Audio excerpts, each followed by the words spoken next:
ke-1. Ya Sobat Bumi, nggak berbeda dengan weekend-weekend yang kemarin nih, Nadia masih semangat nih ngajak Sobat Bumi di rumah buat jalan-jalan sambil memberikan informasi seputar lingkungan. Dan pastinya nih menginspirasi buat Sobat Bumi di rumah.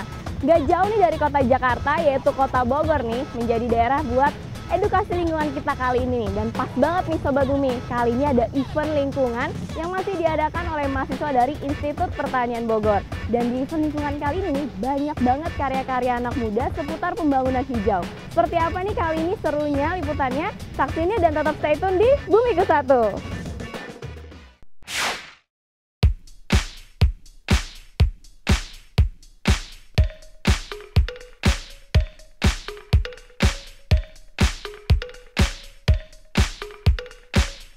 Sobat Bumi yang muda yang berkreasi, penuh semangat dan inovatif bisa menjadi julukan anak muda zaman sekarang. Kamu salah satu di antaranya. Sibuk kuliah bukan berarti tidak bisa berkreasi. Justru ilmu yang diperoleh di bangku kuliah langsung diterapkan lewat inovasi-inovasi unik dalam suatu ajang perlombaan. Hal ini bisa kita lihat pada acara ICEF, Indonesian Civil and Environmental Festival yang diadakan oleh Himpunan Mahasiswa Teknik Sipil dan Lingkungan Institut Pertanian Bogor. Mau tahu lebih lengkapnya mengenai event ICEF ini? Langsung aja yuk ngobrol dengan panitianya. ICEF ini merupakan kegiatan mahasiswa teknik sipil lingkungan yang memang sudah dilaksanakan tiap tahunnya. Tahun lalu itu yang pertama itu namanya itu SIL Expo. Tapi di tahun kedua kita membakukan namanya itu menjadi Indonesian Civil and Environmental Festival yang menjadi tren kita di Himpunan Mahasiswa Teknik Sipil. Untuk perbedaannya sendiri memang kita masih memfokusnya sama, nggak jauh beda dari tahun lalu karena kita masih fokuskan pada pembangunan yang berkelanjutan. Kita kan dari teknik sipil lingkungan ya dasarnya. Tentu yang didasari di dalam teknik sipil itu adalah infrastruktur dan strukturnya. Tapi dari kita basicnya ada lingkungan, kita juga pasti memperhatikan bagaimana lingkungan saat ini gitu.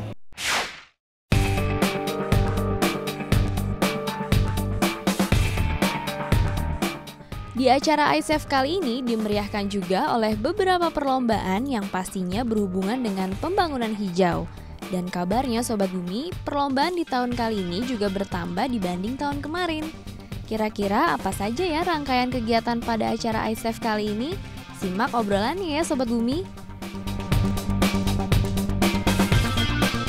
ICEF ini kan merupakan kegiatan rangkaian kita dari ada expo, ada lomba, dan di puncak terakhir ada yang namanya seminar puncak. Nah untuk expo sendiri kita udah melakukan expo kampus dari tanggal 20 sampai tanggal 22.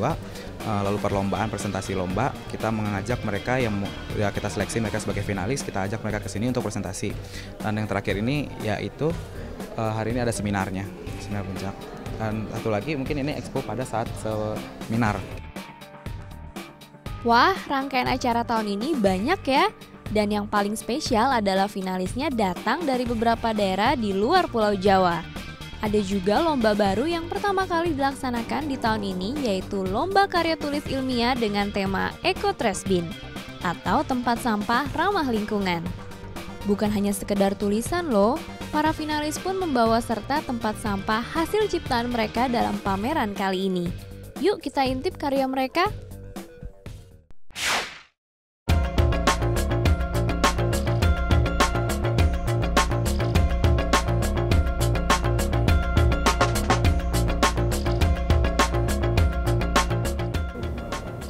Sobat Bumi, seperti yang Nadia bilang di awal, banyak banget nih karya-karya anak muda seputar pembangunan hijau. Dan pas banget nih Nadia lagi ada di booth karya tulis yang bertemakan tempat sampah bersifat biodegradable atau yang dapat terurai. Mau tahu nggak cerita lengkapnya dari masing-masing karya ini? Saksikan ya!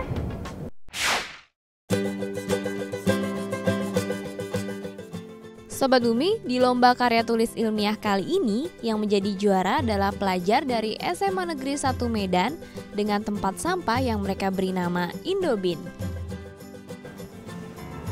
Perkenalkan, nama saya Ganesha Gajah dari tim Ratnaveni SMA Negeri 1 Medan. Saya akan memperkenalkan tempat sampah kami dengan konsep Indobin, yaitu Innovative Degradable Eco Pro Bin. Tempat sampah ini secara keseluruhan itu dibentuk dari bambu.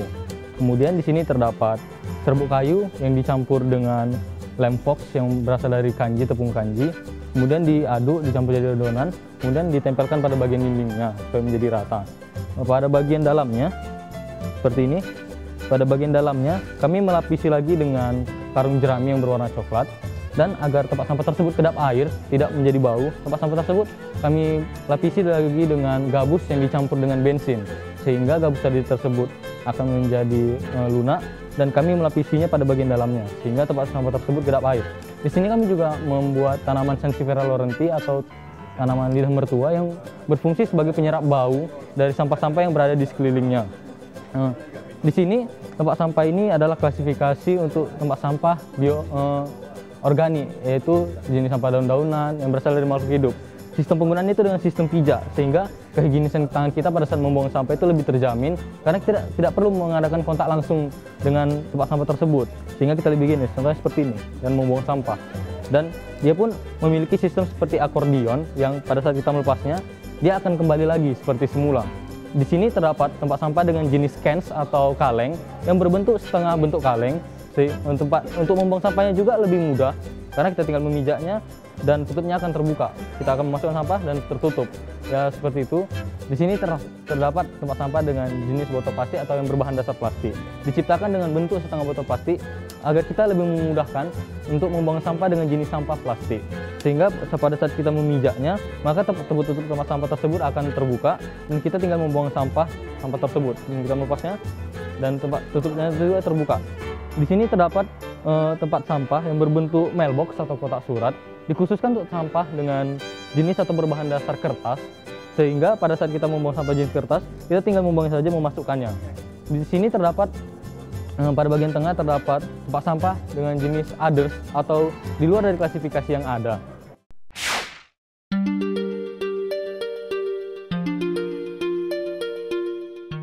Gak kalah okenya juga nih Sobat Bumi, dan sekaligus menjadi juara 2 dengan tempat sampah yang mereka beri nama Biodegradable Garbage. Mereka adalah pelajar SMA Al-Muslim Sidoarjo. Halo, saya Ize, saya dari Surabaya, saya dari tim Al-Muslim. Kita di sini ikut lomba karya tulis ilmiah, di mana kita membuat biodegradable garbage. Biodegradable garbage ini berbahan dasar eceng gondok dan mendong. Tujuan kami membuat biodegradable garbage ini untuk membuat sebuah inovasi, bahwasannya tempat sampah itu nggak cuma bisa mencemar lingkungan, tapi juga bisa ramah lingkungan ketika nanti dibuang dan tidak terpakai lagi.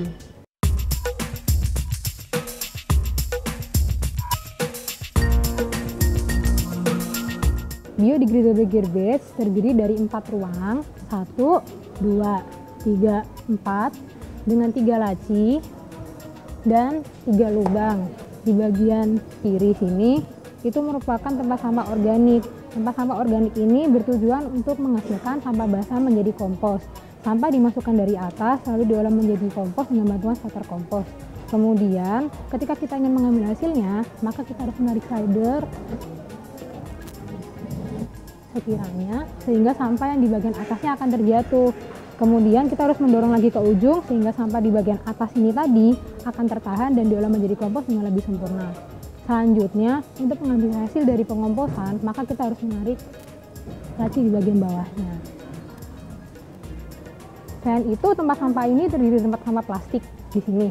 Tempat sampah plastik, kami belum dapat mengolahnya menjadi yang bernilai lebih, tetapi kami sudah bisa memilahkan sampah-sampah ini. Selanjutnya, tempat sampah ini memiliki keistimewaan yaitu teknologi tepat guna berupa tabung vertikultur. Tabung vertikultur ini merupakan proses berkelanjutan dari sampah yang telah diolah menjadi kompos. Sehingga ketika sampah yang diolah menjadi kompos sudah selesai, kita mengambilnya dari bawah sini, lalu kita memasukkannya ke dalam sini. Setelah kita masukkannya ke dalam sini, kita dapat menanam di sini. Dan posisi vertikultur nanti itu terdapat di sampingnya tempat sampah basah.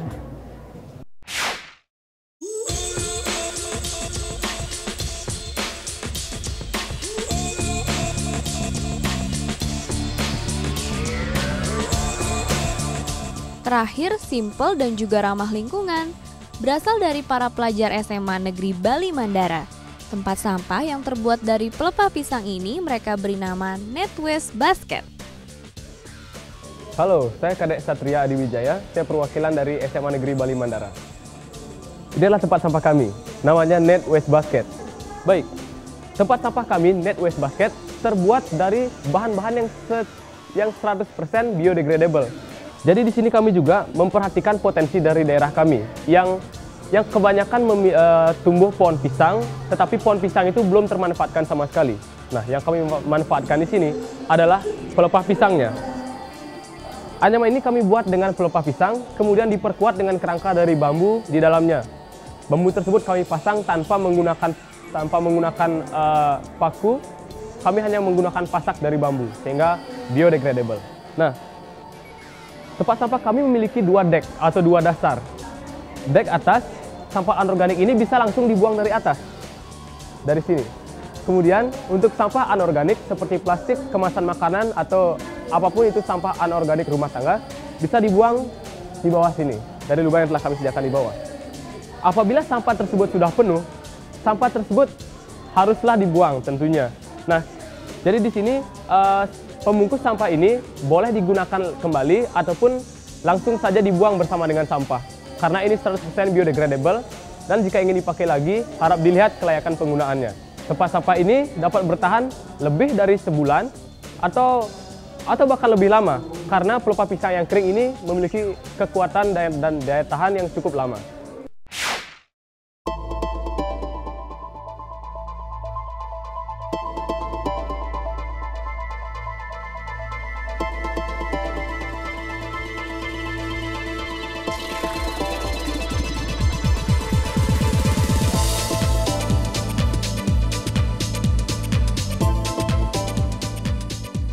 Sobat Bumi, bicara soal pembangunan pasti erat juga kaitannya dengan kerusakan lingkungan ya. Lihat saja contohnya pembangunan di kota besar. Pesat pembangunannya, pesat juga kerusakan lingkungan yang dihasilkan.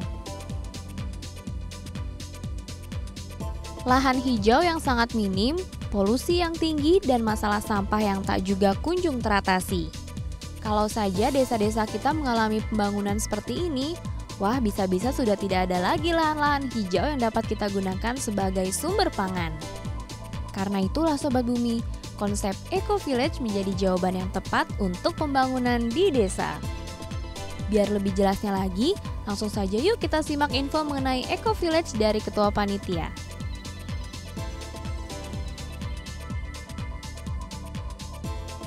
Sebenarnya dari kedua ini harus disatukan menurut saya ya. Kenapa? Karena pembangunan berkelanjutan dan Eco Village itu merupakan saling terkaitan. Di dalam Eco Village itu kita tahu bahwa merupakan pembangunan yang hijau, pembangunan yang berkelanjutan yang peduli akan lingkungan.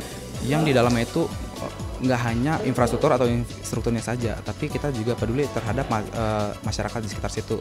Mulai dari jejaring antar mereka. Jadi jejaring antar mereka ini yang menjadi fondasi agar mereka tuh sadar bahwa lingkungan itu penting. Jadi dari mereka sendiri akan memperluas terhadap pembangunan itu sendiri gitu.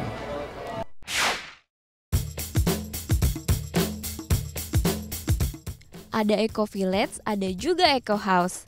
Eco House merupakan konsep pembangunan rumah yang menggunakan bahan-bahan ramah lingkungan. Pemanfaatan sumber dayanya efisien, bertanggung jawab, nyaman, sehat, serta selaras dengan alam dan lingkungan. Membuat rumah dengan konsep Eco House tentunya akan memberi dampak positif pada si pemilik rumah dan juga lingkungan sekitarnya. Kali ini salah seorang mahasiswa teknik sipil dan lingkungan akan menjelaskan konsep Eco House karyanya yang dituangkan pada sebuah maket. Simak ya infonya. Eco Village itu merupakan singkatan dari Ecological Village. Dia itu merupakan bagaimana caranya kita membangun suatu desa dengan berwawasan lingkungan. Nah, salah satu aspek dari Eco Village itu adalah Eco House. Di sini kami telah mendesain 3 buah rumah Eco House ya. Di rumah pertama ini kami mendesainnya untuk kawasan-kawasan untuk yang menengah ke bawah. Kenapa? Karena kita udah pernah melakukan survei lapang. Jadi di daerah Bogor sana ada suatu rumah di dekat Sungai Ciliwung, tapi dia tidak teraliri listrik. Nah, kami itu menggunakan energi turbin yang diaplikasikan ke instalasi untuk menghasilkan listrik di rumah itu sendiri. Nah, terus di sini kami juga menggunakan ekomaterial. Ekomaterial di sini kita tekankan pada bambu. Kenapa? Karena bambu itu merupakan salah satu material yang mudah tumbuh. Di sini kita menggunakan atap lumbia karena atap lumbia itu bisa untuk menurunkan suhu. Nah, kalau di sini untuk kelas menengah ke bawah, di sini kami juga membuat desain untuk yang khusus perkotaan. Di perkotaan ini kami mengasumsikan rumahnya itu kita aplikasikan di kota-kota metropolitan. Di sana di sini kami menggunakan sistem panel surya. Panel surya ini meskipun investasi awal itu memang mahal, satu kotak itu bisa sampai 1,2 jutaan. Nah, tapi dari energi yang dihasilkan itu bisa untuk memenuhi satu rumah. Jadi ketika kita menggunakan panel surya, kita tidak usah lagi menggunakan listrik dari PLN. Nah, terus kami juga menekankan kepada ventilasi silang. Ventilasi silang adalah sistem di mana tekanan udaranya itu mengalir secara maksimal di dalam rumah. Di sini kita juga menggunakan namanya wind catcher. Wind catcher itu adalah penangkap angin yang ada di atap. Jadi angin yang masuk ke dalam rumah itu sangat maksimal.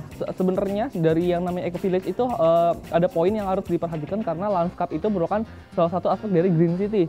Inti dari Eco House itu gimana caranya kita membangun rumah dan itu tuh sustainable. Jadi itu dia menggunakan efek jangka panjang. Nah, sekarang di sini contohnya rumah ini, dia itu sangat menyentuh sama si kearifan lokal yang ada di sana. Kenapa? Karena kami menggunakan material-material yang sangat mudah didapatkan di sana.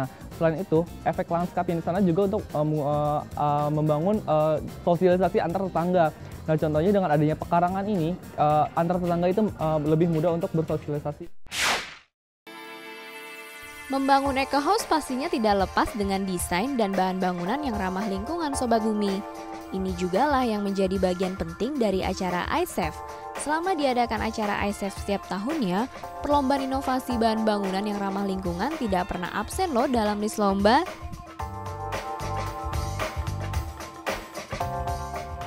Kita tahu jadi material di bumi ini nggak pasti terbatas. Jadi nggak hanya bakal dipakai untuk seterusnya, kita butuh sesuatu inovasi apapun itu yang menggunakan bahan-bahan yang ekomaterial, yaitu maksud eko itu yang ramah lingkungan. Kenapa? Jadi maksudnya kita mengambil barang-barang limbah atau apapun yang masih bisa digunakan sebagai bahan untuk material berikutnya gitu. Jadi nggak hanya material langsung dari alam, tapi kita juga mereduce atau merecycle barang-barang tersebut untuk digunakan kembali gitu. Membuat bahan bangunan yang ramah lingkungan tidak sulit Sobat Bumi. Selain hemat sumber daya, hemat juga biaya yang dikeluarkan. Kita dapat menggunakan limbah sebagai bahan campuran atau bahan pengganti pada bangunan. Nah, lomba inovasi bahan bangunan di acara iSafe kali ini mengangkat tema Agro-Eco Material, yaitu dengan memanfaatkan limbah pertanian dalam campuran beton. Berikut beton-beton karya para finalis. Campuran bahan yang digunakan para finalis ini unik-unik loh Sobat Bumi, dan kekuatannya pun berbeda-beda. Kriteria juara di lomba kali ini dipilih berdasarkan kekuatan beton. IPB sebagai tuan rumah pun keluar menjadi juara 1, yaitu dengan memanfaatkan serat buah Bintaro. Ini dia beton hasil ciptaannya.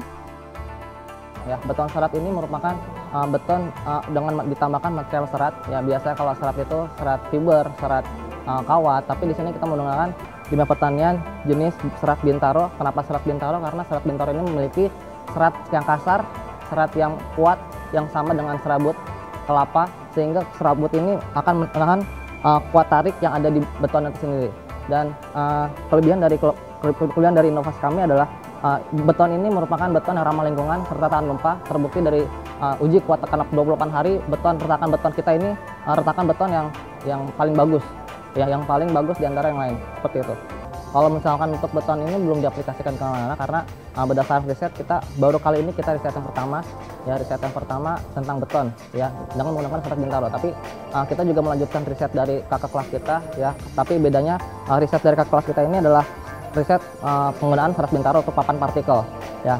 Kemudian kami terapkan di beton dan ternyata hasilnya cukup memuaskan seperti itu, dan harapannya setelah ada inovasi ini aplikasi ini dapat diaplikasikan ke luar. Jauh-jauh datang dari Kalimantan dengan memanfaatkan potensi lokal yang ada di daerahnya, mahasiswa dari Universitas Lambung Mangkurat pun keluar menjadi juara kedua dengan pemanfaatan cangkang kemiri dan abu sekam padi sebagai bahan campuran beton. Mungkin yang melatar belakangi mengapa kami menambahkan cangkang kemiri dan abu sekam ini, karena limbah ini merupakan limbah yang lumayan banyak di Kalimantan Selatan khususnya. Dan limbah ini belum terlalu dimanfaatkan dan hanya dibuang-buang begitu saja. Beton ini mempunyai kekuatan 164,44 kg per cm persegi. Ya, beton ini sendiri sudah mulai diaplikasikan, namun hanya untuk bangunan-bangunan yang kecil seperti rumah-rumah, tempat tinggal tipe 36, dindingnya dan lantai-lantai bawah saja. Kalau untuk kemiria sendiri, kami mensubstitusi sebesar 25% dari batu normalnya, dan untuk abunya sendiri untuk mengurangi 5% dari semen yang digunakan. Dan kali ini tak kalah uniknya Sobat Bumi. Limbah kulit telur yang banyak terdapat di daerah asalnya, ia manfaatkan juga sebagai bahan campuran beton. Inilah dia juara ketiga Lomba Inovasi Bahan Bangunan dari mahasiswa Universitas Palangkaraya. Ini adalah beton yang sudah kami buat. Ini bahan dasarnya adalah kulit telur ayam ras sebagai substitusi semen sebanyak 25%. Nah, ini cara pengolahannya. Kita lakukan penumbukan sampai halus ya, melewati saringan 200. Kenapa kami menggunakan bahan kulit telur ayam ras? Karena ada dua faktornya. Yang pertama dari segi kuantitas, limbah kulit telur ayam ini cukup banyak di Indonesia, terutama di kota saya sendiri yaitu kota Palangkaraya. Lalu dari segi kandungannya, dia mempunyai kandungan kalsium karbonat.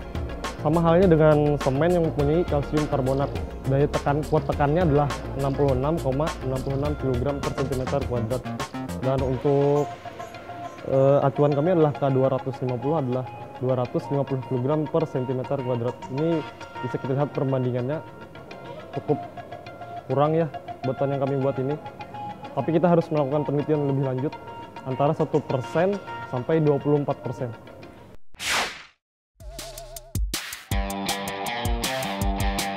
Lengkap sudah acara di event iSafe kali ini. Dari keseluruhan lomba sudah mendapat gambaran kan seperti apa Eco Village itu dan juga pembangunan hijau yang berkelanjutan.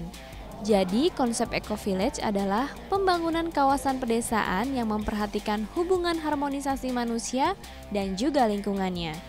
Sedangkan pembangunan berkelanjutan merupakan pembangunan dengan prinsip memenuhi kebutuhan sekarang tanpa mengorbankan pemenuhan kebutuhan generasi di masa depan. Kalau kita perhatikan Sobat Bumi, daerah di Indonesia kira-kira daerah mana ya yang sudah menerapkan kedua konsep ini?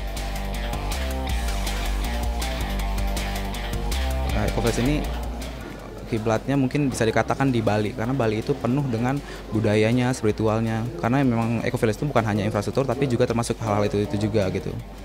Jadi ya menurut saya di Bali itu merupakan kiblatnya Eco Village. Sobat Bumi di rumah gimana? Udah lihat belum karya-karya dari Sobat Bumi kita? Keren kan? Sobat Bumi kebukti kan mulai sekarang nih dengan pembangunan kita nggak harus merusak alam dan lingkungan kita. Kita bisa nih Sobat Bumi mulai sekarang bersahabat dengan alam dan lingkungan kita dengan cara memanfaatkan bahan-bahan alam untuk konstruksi bahan bangunan yang lebih ramah lingkungan pastinya. Dan buat desainnya kita bisa Sobat Bumi sesuaikan dengan lingkungan, sosial, dan masyarakat lokal di sekitarnya. Nah buat Sobat Bumi yang di rumah pastinya nggak mau ketinggalan dong ya tentang info lingkungan dari Bumiku 1. Makanya terus follow Twitter kami di @bumiku1.tv. Tunggu ya komen-komennya. Dan saksikan terus nih episode-episode menarik lainnya dan seru juga pastinya Sobat Bumi setiap hari Minggu jam 16.30 pastinya hanya di DAI TV. Kalau gitu Nada pamit dulu ya Sobat Bumi, sampai ketemu minggu depan. Bumiku 1 lestarikan selalu. Dadah Sobat Bumi.